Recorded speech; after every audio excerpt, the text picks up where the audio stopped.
Imagination. Nice.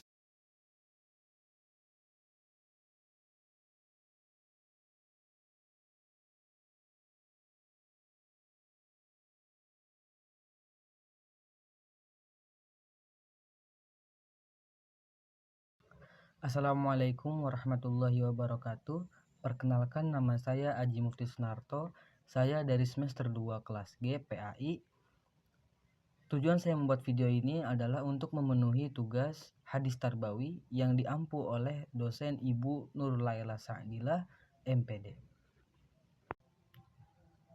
Pertama yang ingin saya jelaskan adalah pengertian hadis. Hadis secara etimologis adalah kata benda atau isim yang berasal dari kata al-tahdis yang artinya adalah percakapan. Sedangkan secara terminologis, hadis memiliki perbedaan pendapat dari ulama ahli hadis dan ulama ushul. Sehingga secara terminologis hadis itu mempunyai 3 arti, yaitu yang pertama adalah khobar atau berita, yang kedua adalah atsar atau jejak, dan yang ketiga adalah sunnah atau cara hidup. Melalui definisi yang tadi, maka dapat diartikan bahwasannya hadis itu tergolong menjadi 3 golongan. Yang pertama adalah hadis takriri, yang kedua adalah hadis qouli, dan yang ketiga adalah hadis fi'li. Dan juga hadis memiliki 3 unsur, yaitu yang pertama adalah matan, yang kedua adalah sanad, dan yang ketiga adalah rawi. Yang kedua adalah pengertian tarbawi. Tarbawi berasal dari bahasa Arab tarbiyah yang berarti pendidikan dan pengasuhan. Sedangkan secara istilah, tarbawi merujuk pada sesuatu yang berkaitan dengan pendidikan, khususnya dalam membentuk karakter, akhlak, dan pendidikan seorang anak berdasarkan ajaran agama Islam. Hadis-hadis yang mengandung nilai tarbawi adalah hadis-hadis yang berkaitan dengan nilai-nilai agama, nilai-nilai adab, akhlak, dan pembentukan karakter seorang muslim. Beberapa hadis yang terdapat nilai tarbawi yaitu adalah hadis tentang kejujuran, hadis tentang menuntut ilmu, hadis tentang kasih sayang dalam pendidikan, hadis tentang adab dan akhlak, dan hadis tentang pentingnya sholat. Selanjutnya saya akan menjelaskan tentang urgensi ilmu, keutamaan orang yang berilmu, dan ilmu yang bermanfaat. Yang pertama adalah urgensi ilmu. Urgensi ilmu adalah pentingnya ilmu dalam kehidupan manusia untuk memahami, mengembangkan, dan mengamalkan pengetahuan demi kemaslahatan dunia dan akhirat. Yang kedua adalah keutamaan orang yang berilmu. Keutamaan orang yang berilmu mengacu pada kedudukan tinggi, keistimewaan yang diberikan kepada mereka yang berilmu, baik dalam agama dan kehidupan duniawi. Dalam Islam, orang yang berilmu itu lebih utama daripada orang yang tidak berilmu. Karena orang yang berilmu dapat membimbing seseorang ke jalan kebaikan dan kebenaran. Yang ketiga adalah ilmu yang bermanfaat. Ilmu yang bermanfaat adalah ilmu yang berguna bagi diri sendiri dan orang lain. Dalam Islam, ilmu yang bermanfaat adalah ilmu yang sesuai dengan ajaran agama Islam. Terakhir dari materi yang kedua, saya akan menyampaikan hadis Nabi yang berbunyi, man salaka thoriqan yaltamisu fihi ilmin sahalallahu lahu bihi thoriqan ilal jannah. Barang siapa orang yang menempuh jalan untuk menuntut ilmu, maka Allah akan mudahkan jalannya untuk menuju surga. Hadis riwayat Bukhari. Selanjutnya yaitu adalah sifat kepribadian dalam pendidikan hadis.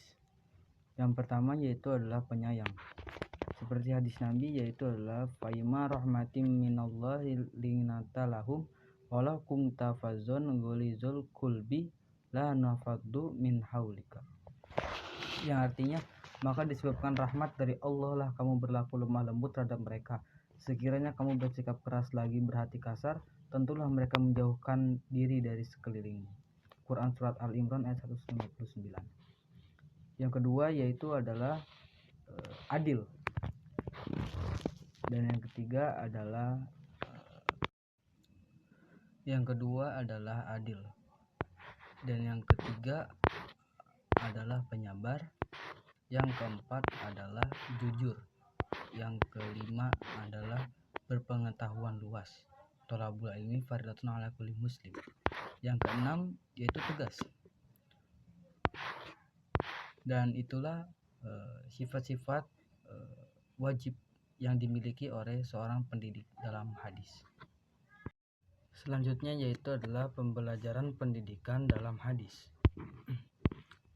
Pendidikan merupakan salah satu pilar utama dalam pembangunan suatu bangsa, dan dalam konteks pendidikan Islam, kurikulum memiliki peran penting dalam menanamkan nilai-nilai keislaman kepada generasi muda.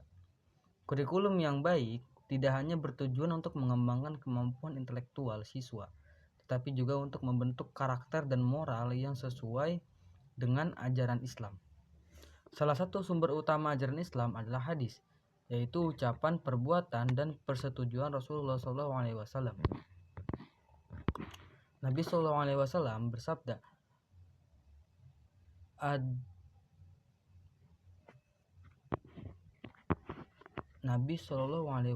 bersabda, Adbani Robbi fa'ahsana ta'dibi.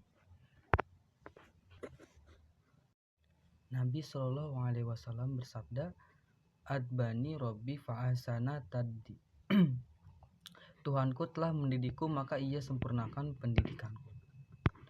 Kurikulum pendidikan dalam Islam dikenal dengan kata-kata manhaj, yang berarti jalan terang yang dilalui oleh pendidik bersama anak didiknya untuk mengembangkan pengetahuan, keterampilan, dan sikap mereka.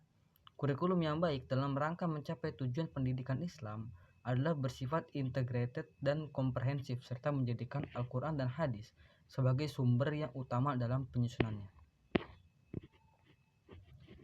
Kurikulum dalam hadis ada dua, yaitu hadis sebagai sumber hukum yang kedua setelah Al-Quran, dan Hasbiyallah menyebutkan bahwa kurikulum dalam studi hadis tarbawi merupakan tantangan nilai, budaya, karakter, prinsip, ajaran yang terbentang dalam khazanah hadis. Selanjutnya adalah materi kurikulum pendidikan Islam. Yang pertama adalah mata pelajaran ditujukan untuk mendidik ruhani atau hati. Artinya materi itu berhubungan dengan kesadaran ketuhanan yang mampu diterjemahkan dalam setiap gerak dan langkah manusia. Yang kedua adalah mata pelajaran yang diberikan berisi tentang tuntunan cara hidup.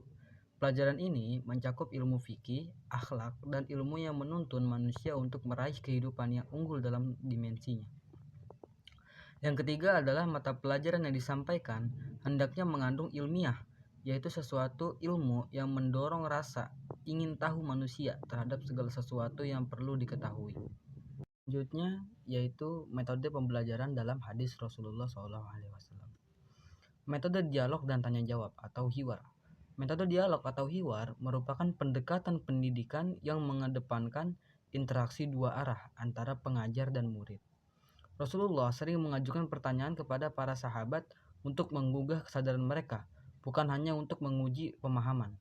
Contohnya dari penerapan metode ini dalam sebuah hadis yang diriwayatkan oleh Imam Bukhari dan Muslim. Rasulullah bertanya kepada salah seorang sahabatnya, Mu'az bin Jabal, "Ya Mu'az, tadri haqqallahu 'alal ibad wa ma haqqul ibadi 'ala Allah." Wahai Mu'az, tahukah engkau apa hak Allah atas hambanya dan hak hamba atas Allah? Yang kedua adalah metode kisah atau qasas. Metode kisah atau qasas adalah strategi pengajaran yang sangat efektif dalam menyampaikan ajaran Islam. Rasulullah sering menggunakan cerita yang syarat dengan pesan moral dan edukatif. Contoh kisah terkenal adalah tentang 3 orang yang terjebak di gua, yang berdoa kepada Allah dengan menyebutkan amal soleh mereka. Kisah ini mengajarkan pentingnya amal yang ikhlas dan keutamaan berdoa dalam kesulitan. Dalam hadisnya Rasulullah bersabda, "Sampaikanlah dariku walau hanya 1 ayat, dan ceritakanlah kisah dari Bani Israel, maka tidak mengapa. Namun siapa yang secara sengaja berdusta atas namaku, maka hendaklah ia menempati tempat duduknya di neraka." Hadis riwayat Bukhari. Selanjutnya yaitu adalah metode praktik langsung atau amaliyah. Metode praktik langsung atau amalia sangat penting dalam pendidikan. Rasulullah tidak hanya menjelaskan teori, tetapi juga meragakan cara mengamalkan ajaran tersebut. Misalnya beliau menunjukkan tata cara wudhu dan sholat secara langsung kepada para sahabat. Memastikan mereka memahami bukan hanya teori, tetapi juga praktiknya. Contoh lainnya dapat ditemukan dalam cara beliau mengajarkan sholat. Rasulullah tidak sekedar menjelaskan gerakan dan bacaan dalam sholat, tetapi juga memperagakannya secara lengkap di hadapan para sahabat. Dalam salah satu hadis, Rasulullah bersabda, "Shollu kama ra'aituni usolli." Sholatlah kalian sebagaimana kalian melihat aku sholat. Hadis riwayat Bukhari. Selanjutnya adalah relevansi metode pembelajaran Rasulullah dengan pendidikan saat ini. Metode yang digunakan oleh Rasulullah masih sangat relevan dalam pendidikan modern. Misalnya metode tanya jawab kini banyak diterapkan dalam pembelajaran aktif yang melibatkan siswa berpikir kritis. Kisah-kisah inspiratif dapat digunakan untuk pendidikan karakter dan praktik langsung sangat penting dalam pendidikan keterampilan. Selanjutnya yaitu efektivitas metode pembelajaran. Metode pembelajaran yang diajarkan oleh Rasulullah SAW sangat efektif karena melibatkan peserta didik secara aktif. Dengan metode praktik langsung dan tanya jawab, siswa dapat memahami konsep dengan lebih baik. Selain itu, Rasulullah menyesuaikan metode sesuai dengan karakter dan kemampuan individu, sehingga setiap siswa mendapatkan pendekatan yang sesuai. Yang terakhir adalah kesimpulan. Hadis Tarbawi menekankan pentingnya pendidikan dalam membentuk akhlak, iman, dan ilmu seorang muslim. Ilmu memiliki kedudukan yang sangat tinggi dalam Islam. Ia menjadi cahaya dalam kehidupan, mengangkat derajat manusia, serta menjadi jalan menuju kepribadian Allah. Dalam mengajarkan hadis, metode yang digunakan harus beragam, seperti metode hafalan, diskusi, keteladanan, dan praktik langsung, agar nilai-nilai hadis dapat tertanam kuat dalam peserta didik. Seorang pendidik dalam Islam harus memiliki sifat-sifat mulia seperti sabar, ikhlas, rendah hati dalam diri peserta didik, dalam akhlak dan keilmuan. Objek penelitian dalam kajian hadis Tarbawi ini mencakup teks hadis sendiri, matan dalam kehidupan nyata. Untuk poin-poin yang bisa kita ambil dari setiap materi adalah hadis Tarbawi menjelaskan konsep pendidikan dalam Islam, menekankan pentingnya pembinaan akhlak, iman, dan ilmu. Yang kedua, keutamaan ilmu. Ilmu meninggikan derajat manusia di dunia dan di akhirat. Ilmu menjadi jalan menuju surga dan keridhaan Allah. Orang berilmu menjadi penerus tugas para nabi. Yang ketiga, metode pengajar hadis. Metode hafalan, diskusi dan tanya jawab, praktik langsung, dan keteladanan. Yang keempat yaitu sifat yang harus dimiliki para pendidik, yaitu sabar, ikhlas, rendah hati, tegas, adil, dan kasih sayang. Yang kelima, objek penelitian. Teks hadis atau matan, makna dan nilai-nilai Tarbawi dalam hadis, implementasi pendidikan berbasis hadis, dan karakteristik pendidik dan peserta didik.